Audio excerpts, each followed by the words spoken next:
Hi అండి. ఈ వీడియోలో పాలకూర ఉల్లికారం ఎలా చేయాలో చూపించబోతున్నాను. ముందుగా 2 స్పూన్స్ ఆయిల్ వేసి కొద్దిగా ధనియాలు, కొద్దిగా పచ్చెనగపప్పు, ఎండుమిర్చి 2 వేసి వేయించుకొని మిక్సీలో వేయాలి. ఇప్పుడు నేను ఇక్కడ 2 ఆనియన్స్ కూడా లైట్గా ఆయిల్లో ఫ్రై చేసుకున్నాను. ఫ్రై చేసుకున్న ఆనియన్ కూడా మిక్సీ జార్లో వేసేసి ఇప్పుడు 1½ స్పూన్ ఉప్పు వేసాను.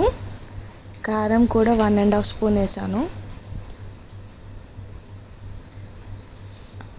ఈ మిక్సీ చేసుకోవాలి కొద్దిగా వాటర్ పోసి. ఇప్పుడు దీంట్లోనే నేను కొద్దిగా పోపుకి ఆయిల్ వేసి ఒక 1 స్పూను ఆవాలు, జీలకర్ర, కరివేపాకు, 4-5 వెల్లుల్లి ముక్కలు వేసాను దీంట్లో. ఇప్పుడు దీంట్లో 1/2 స్పూన్ పసుపు అండ్ ఏదైతే పాలకూర చిన్నగా కట్ చేసుకొని వాటర్లో క్లీన్ చేసుకున్నాను పాలకూర కూడా దీంట్లో వేసాను.